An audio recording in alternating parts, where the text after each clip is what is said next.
Bom dia, Garcia, bom dia, Luciano, e bom dia, ouvintes da Rádio Povo. Para mim é uma alegria, um prazer muito grande em poder estar aqui e de alguma forma contribuir para uma causa tão importante, tão digna, né, do nosso conhecimento, da nossa sociedade. E falar nessa causa, Abimael, o Dia Nacional de Luta da Pessoa com Deficiência é um marco também para a conscientização. E eu queria saber do senhor qual a importância dessa data para a promoção dos direitos, mas também a inclusão das pessoas com deficiência no Brasil.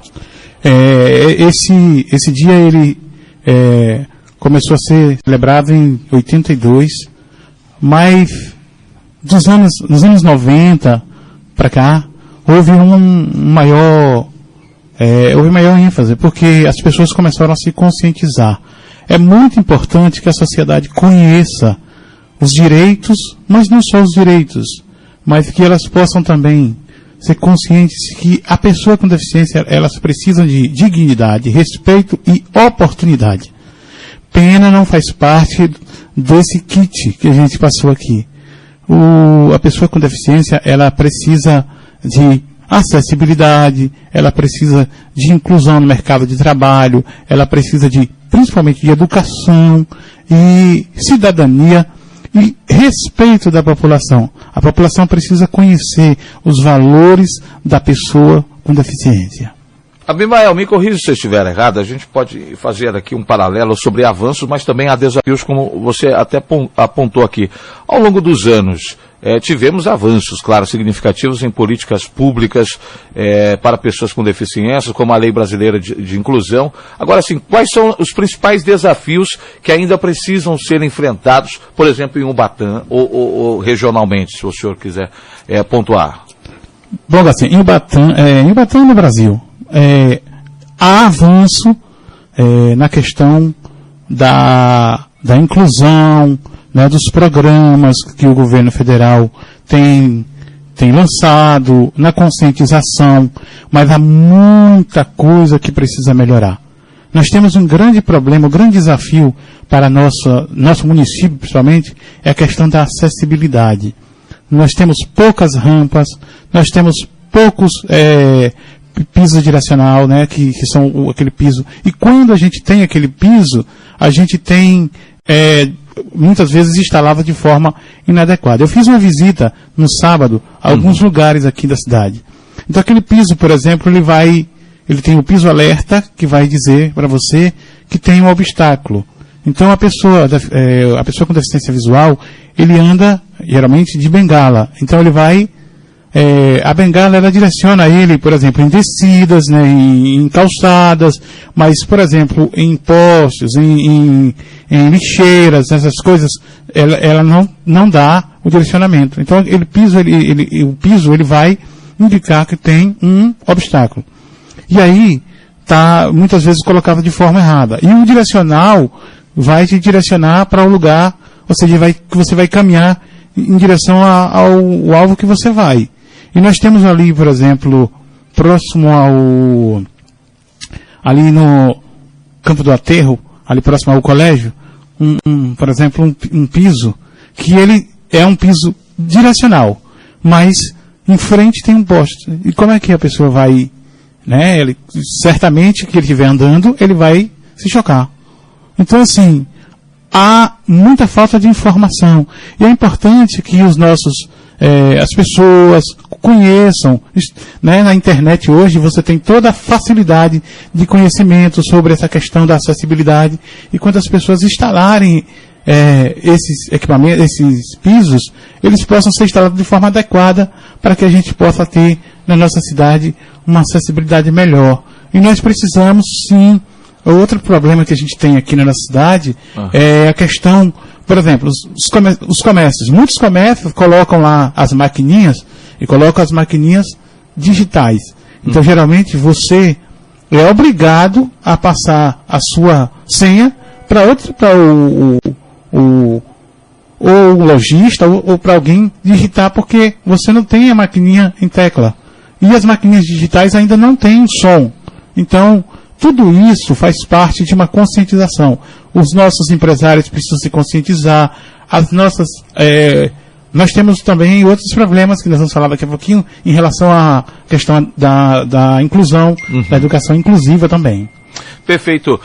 Apesar das obras que são entregues, apesar de toda a infraestrutura, a gente ainda não tem uma acessibilidade urbana e por isso dificulta o direito, né, a garantia de ir e vir das pessoas com deficiência. Falar sobre essa questão do mercado de trabalho, você citou agora há pouco, a inclusão no mercado de trabalho eu acho que é um dos maiores desafios enfrentados por pessoas com deficiência. Como é que você avalia as iniciativas para garantir, por exemplo, o cumprimento de lei de cotas e a real integração das pessoas no ambiente corporativo, né? Porque a gente percebe que ainda existe um déficit gigantesco.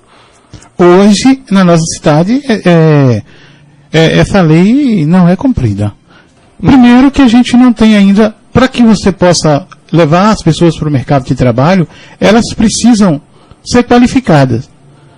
A pessoa com deficiência ela não pode trabalhar sem ser qualificada. E hoje, na nossa cidade, Garcia, por exemplo, eu vou falar muito da minha área, porque é a área que eu conheço. Claro. Nós temos hoje cerca de 10 deficientes visuais que nunca foram na escola, que nunca pegaram uma bengala para poder aprender a andar. Eles precisam. Você conhece com certeza um jovem aqui chamado Manuel, que ele anda só sem bengala, né? Eu chamo ele de doido, né? Brincando com ele. Que ele anda na cidade, então ele não tem nenhum tipo de orientação e mobilidade. Falta então uma educação inclusiva. Exatamente. E nós estamos hoje, estamos buscando uma parceria, nós estamos montando um projeto chamado Projeto Superar. Nós já fizemos um contato direto lá com o pessoal da AGESP de Jequié, trazer uma equipe aqui para dar um treinamento a esse pessoal.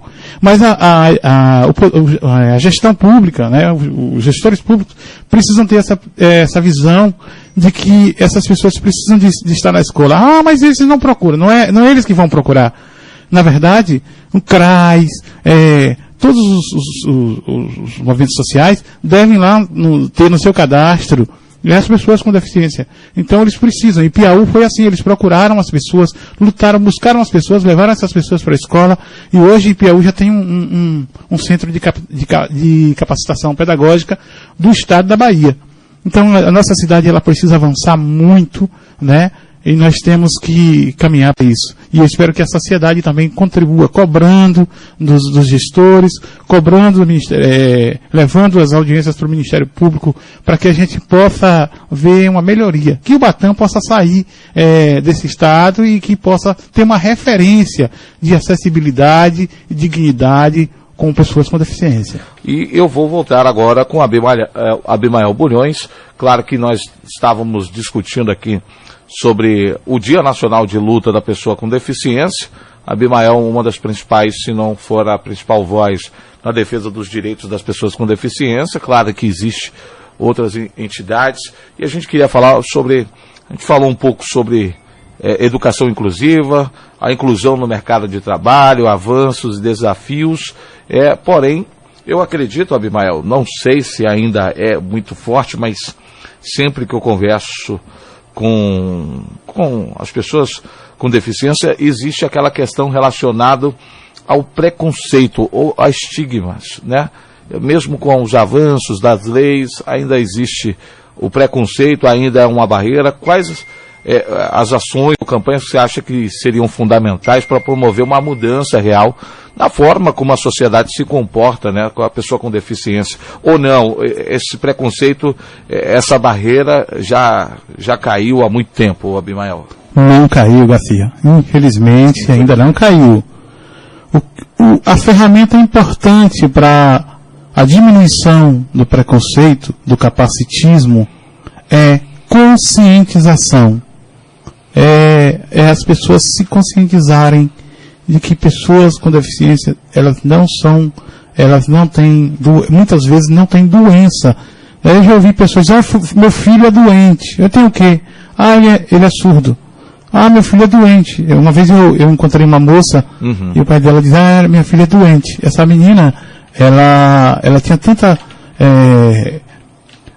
sofria muito preconceito dentro de casa, que ela fugiu de casa. A busca de estudo, a busca de melhoria de vida. Ela fugiu sem saber para onde ir. Então a gente tem um problema muito sério hoje, é a questão da conscientização. Você precisa valorizar, você precisa conhecer a pessoa com deficiência. E hoje, nós temos toda a ferramenta. A internet mostra, hoje, pessoas cegas cozinhando, fazendo chefe de cozinha. Nós temos pessoas, né, a Paralimpíada foi um grande exemplo, né, para nós. Então, assim, o capacitismo ele deve ser extinto de que forma? Conscientização. Um outro problema que a gente tem é que muitos parentes de pessoas com deficiência acabam escondendo os seus filhos ou seus parentes com algum receio. Eles precisam levar os seus filhos para a escola, levar os seus filhos para a busca de melhoria e de vida melhor, e de dignidade e de respeito, que essas pessoas possam sentir realmente que elas têm valor e que elas podem. Eu vou falar um pouquinho de mim porque é importante. Eu cresci aqui em Ubatã. Depois, minha mãe e meu pai tinham o maior cuidado comigo, cuidado excessivo, minha mãe principalmente, né? Mas aí até quando chegou aos meus 20 anos, eu consegui me soltar, fui para Brasília, morei em Brasília, estudei, fui para São Paulo, aprendi a cozinhar, aprendi muita coisa na vida, né? Eu sou massoterapeuta, toco instrumentos, né? No meu dia a dia eu cozinho em casa, para minha mãe, para mim, e tenho uma vida boa, viajo, tenho uma vida muito boa. Eu sempre digo, eu sou feliz, não tenho nenhum problema. Não tenho problema nenhum. Eu tenho uma vida extremamente boa, né? Tenho as dificuldades, as limitações, mas são as minhas superações, as minhas qualidades, eu tenho certeza que são maiores do que todas as limitações que eu tenho. E você precisa ter essa consciência que seu filho ou que seu neto, ele pode muito, né, muito mais do que a deficiência que ele tem. E a nossa sociedade precisa entender e precisa dar valor. Não tenha pena da pessoa com deficiência, mas abrace, ensine alguma coisa para ela e cobre das nossas autoridades. Gafê, eu quero aproveitar. Por favor, é muito importante uma questão da educação inclusiva. Nós temos em Ubatã, essa turma que não tem hoje, você tem sala de recurso? Ela tem sala de recurso, mas a sala de recurso de Ubatã hoje não tem máquina de braille, não tem reglete, que muitas pessoas não sabem o que é uma prancheta de madeira, que é colocado tipo um quadrinho, uma régua de metal, e ali você vai furando e você escreve em braille. Muitos professores não conhecem braille. Nós temos um grande problema no Brasil, que o pedagogo, né, as pessoas que fazem pedagogia já deviam sair da faculdade tendo braille e libras, mas eles precisam ir para uma pós-graduação e muitas vezes muitos professores não sabem, não conhecem o que é braille e o que realmente ele representa. É muito importante para a vida das pessoas, para que as pessoas possam ler. Então, falta muita capacitação, falta muito interesse público, tanto municipal, tanto estadual, tanto federal. Nós precisamos avançar nesse sentido. Olha, inclusive, eu acho que colabora com a sua fala, Abimael. A Célia, ela diz, bom dia, HC, meu filho é especial e na cidade não oferece nada para as pessoas.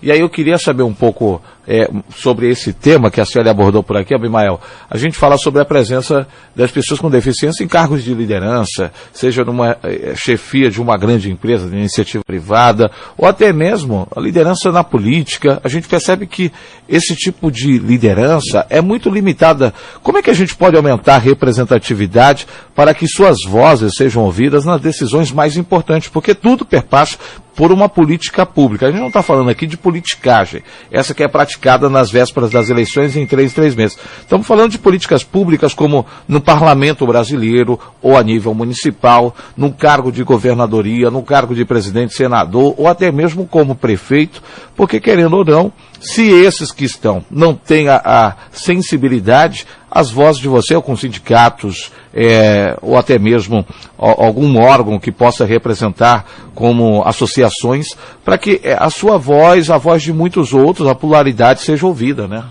Garcia, você já ouviu falar de preconceito eleitoral? Eu sofri preconceito eleitoral em 2012 e 2016.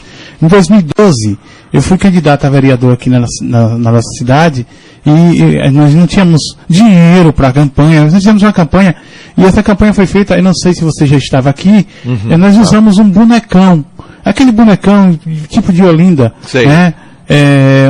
Um amigo meu fez esse bonecão e projetou ele, fez a foto, né, no caso, fez o meu rosto, né, fez toda a arte, e esse bonecão a gente começou a andar na cidade com ele, e chamou muita atenção das pessoas.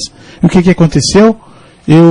Um dos nossos colegas que eram candidatos, fez uma denúncia ao Ministério Eleitoral, que eu era analfabeto. E o Ministério Eleitoral, na época, aceitou, na verdade me chamou, interferiu minha candidatura, mesmo com todo o histórico escolar anexado no processo de candidatura, né?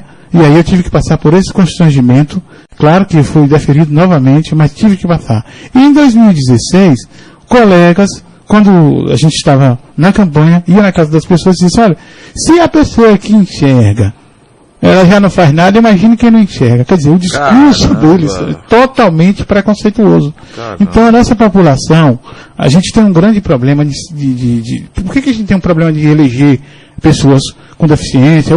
Porque são pessoas que têm projetos de acessibilidade. O Batã não tem hoje um projeto voltado para acessibilidade, para melhoria, para a colocação de piso direcional em lugares públicos. Não tem nada em relação à acessibilidade, à educação. Por exemplo, eu não estou fazendo crítica aqui a candidato nenhum. Eu estou fazendo crítica à questão das políticas públicas. Hoje, eu não ouvi até hoje, do poder público, alguma lembrança desse dia da pessoa com deficiência. Então o Batã precisa avançar. Eu espero que o próximo gestor público ele possa ter a visão que essas pessoas precisam de oportunidade para serem pessoas qualificadas, que elas têm condições disso, têm condições de ser pessoas dignas na sociedade. E eu tenho certeza que se vocês elegerem alguém um dia que tem esses projetos que nós tínhamos, eu queria ser vereador uma vez só, para aprovar alguns projetos, mas enfim, eu não consegui me eleger. Em 2012 eu fui suplente, mas enfim, eu queria só que a gente conseguisse aprovar alguns projetos tão importantes para a melhoria da nossa acessibilidade, da inclusão na nossa cidade. Mas eu também, como cidadão, posso contribuir, e eu vou estar contribuindo com certeza, e nós vamos começar agora o nosso projeto Superar. Olha, o projeto Superar, eu gostaria até de tratar sobre esse tema, e a doutora Fabiane Oliveira está me informando aqui, me relembrando que temos um desembargador no Tribunal de Justiça do Pará com deficiência visual, Ricardo Tadeu Fonseca, e em julho deste ano o Márcio Aparecido da Cruz também foi aprovado no segundo concurso unificado para a magistratura do trabalho.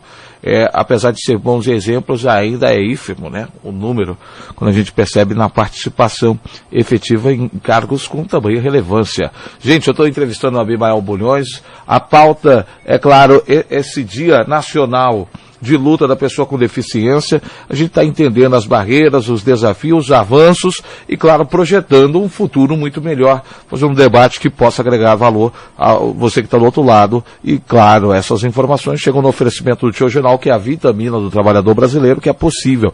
Você que está sofrendo com dores no corpo, cansaço, desânimo, fraqueza de nervos, olha, não espere mais, tome uma atitude. E essa atitude, é claro, com o Tiogenal, você fortalece seu corpo de maneira abrangente, da cabeça aos pés. Bom, a gente pode falar de inclusão de mídia, de cultura, de muitas outras coisas, mas quando eu olho para todo o meu lado, o meu entorno, eu vejo o transporte público que é deficitário aqui. Só que o transporte público, a gente não tem um transporte público acessível.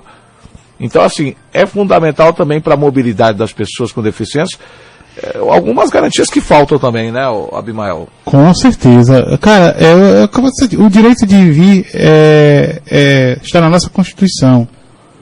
Quando uma pessoa cadeirante não consegue chegar em um lugar, por não ter acesso, ele deixa de ganhar. Né? Eu me lembro uma vez que eu fui em um evento e tinha escadas, né? E aí na cabeça de muitas pessoas, a pessoa que não enxerga não sobe a escada, mas tudo bem, o cara queria me barrar de subir, né?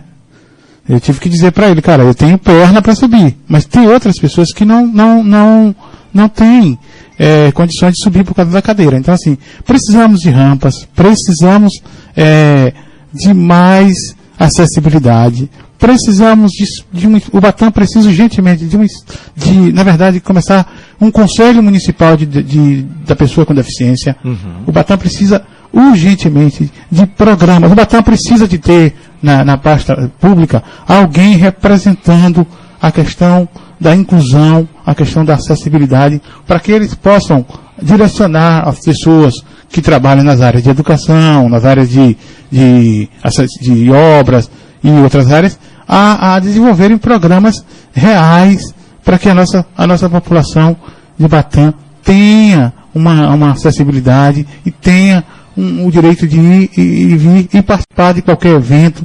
E não tem coisa mais ruim do que o ser humano ele não poder participar de algo por causa de questões de acessibilidade. Isso é inaceitável, mas ainda acontece no nosso país. A gente estava falando antes do show do intervalo sobre a mobilização, né, como a sociedade civil pode se engajar ainda mais ativamente na defesa dos direitos das pessoas com deficiência. E a gente falava aqui sobre a importância de movimentos sociais, ONGs, que precisam estar inseridos nessa luta, sindicatos, conselho que precisa ser formado aqui no município de Ubatã.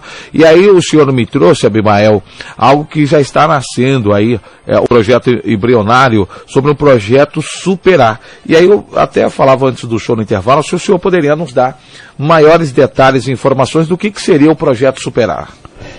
Garcia, esse projeto é um projeto que nós vamos trabalhar com algumas questões importantes para a vida das pessoas com deficiência. Por exemplo, deficiência visual. Nós vamos trabalhar com a questão da orientação da habilidade para que eles possam ter mobilidade, que eles possam andar na cidade com autonomia. E nós vamos também já oferecer também, estamos montando uma cozinha inclusiva, onde nós vamos estar passando como as pessoas possam... Nós temos deficientes visuais que moram sozinhos, né? E eles precisam de saber cozinhar, eles com toda a segurança, com toda a acessibilidade. Então a gente tem algumas técnicas importantes para a gente passar, não só na cozinha, mas atividade da vida diária, que ele aprende a passar roupa, dobrar, guardar, organizar a questão da casa. Então a gente vai estar trabalhando com essas questões iniciais.